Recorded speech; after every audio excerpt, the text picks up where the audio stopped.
సరే ఇక మనం చూస్తున్న వైసీపీ నుంచి ఎక్కువగా నేతలందరూ కూడా బీజేపీలో అండ్ జనసేనలో జాయిన్ అవుతున్నారు సార్.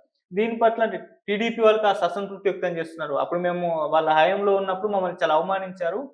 ఇప్పుడు వాళ్ళని మీరు చేర్చుకుంటున్నారు. ఇదెట్లా అని చెప్పేసి చాలా మంది బహిర్గతంగా క్వెషన్‌లు కూడా చేస్తున్నారు. మరి దీన్ని ఏ విధంగా చూస్తారు? దాన్ని ఇప్పుడు టీడీపీ, వైఎస్ఆర్‌సీపీ అవి గత 10 సంవత్సరాలుగా ఇద్దరు వైరు వర్గాలుగానే ఉన్నారు. హ్మ్.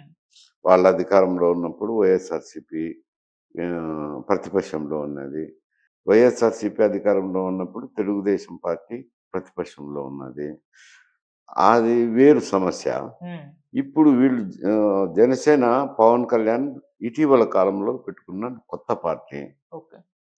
ఆహ్, వారు బీజేపీతో కూడా సంబంధాలనేది ఓపెన్‌గానే ఫ్యాక్టే పెట్టుకున్నాడు గదా! ముందు కూటమిగా ఏర్పడినారు జనసేన, బీజేపీ. హ్మ్. మళ్ళా అదే కూటమి తెలుగుదేశంతోను కూడా కలిసినారు. హ్మ్. దానివల్ల కూడా లబ్ధే జరిగింది గానీ, చెరుపేం జరగలేదు తెలుగుదేశం పార్టీకి. హ్మ్.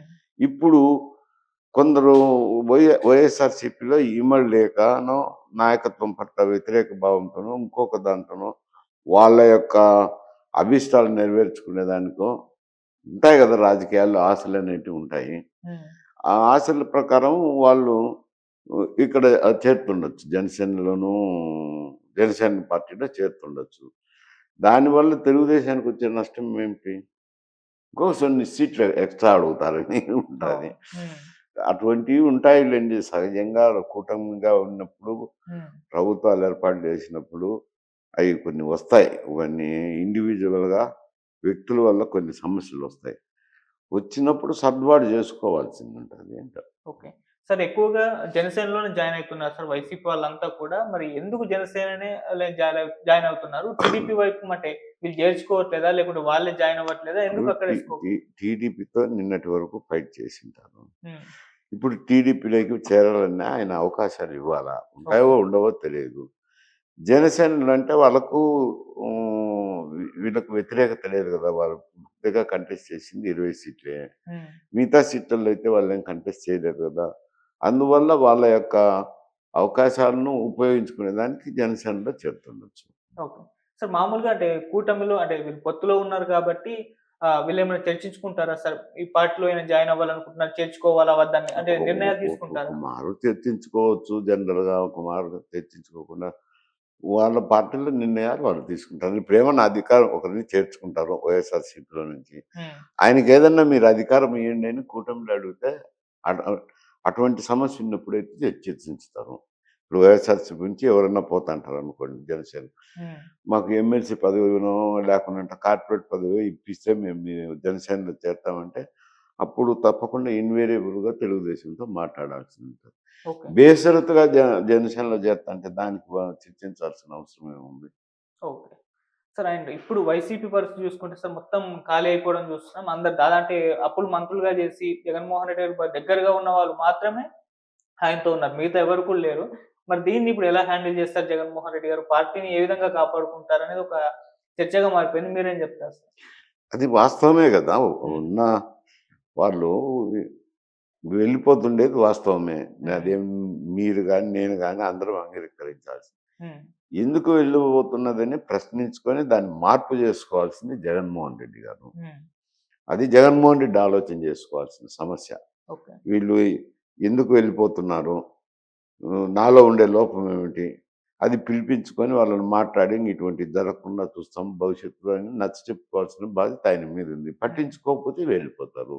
ఓకే. అవి విశ్లేషించుకొని వాళ్ళతో చర్చించి నచ్చచెప్పుకొని నిలుపుకోవాల్సిన బాధ్యత జగన్మోహన్ రెడ్డి గారి మీద ఉంది. ఓకే. అంటే ఇప్పుడు ఆయన ఏం జెప్పి అంటే ఏం హామీ ఇవ్వలేకపోతున్నారు సార్ వాళ్ళని ఉంచుకోవడానికి? వాళ్ళ దగ్గర కూడా ఆయన దగ్గర కూడా ఏం ఆప్షన్ లేదు. ఉంచుకునే దానికి పదవులు ఇస్తామని కాదు. అవును. ప్రతి ఒక్కటి పదవి ఎవరు ఎక్స్‌పెక్ట్ చేస్తారులెండి. అంత రాజకీయ నాయకులు ఆ స్థాయికి ఎదిగినాక ఇప్పుడు హ్మ్. ఆయన ఏమి ఇవ్వగలుగుతారని వాళ్ళు అడుగుతారు. హ్మ్.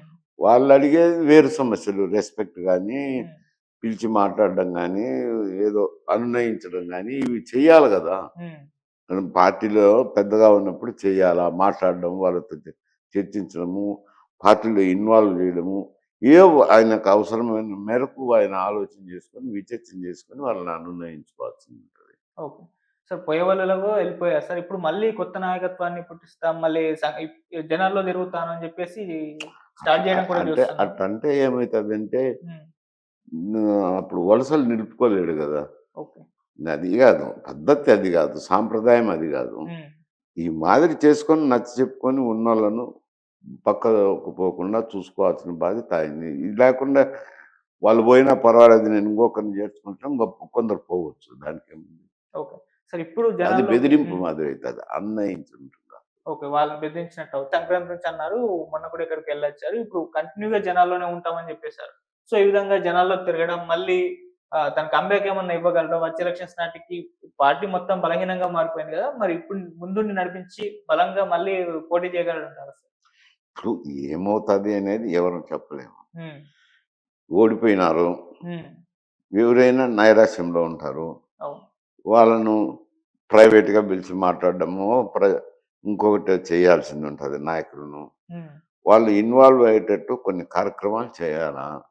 చేసేది భాగమే ఉండొచ్చు. ఆ యాత్ర కూడా చేసినప్పుడు కొంతమంది నాయకులు ఇన్వాల్వ్ అవుతారు. జనం కూడా వస్తారు కదా! వాళ్ళకు పార్టీకి ఓడిపోయినా గానీ, పార్టీ కార్యకర్తలైతే ఉండారు కదా!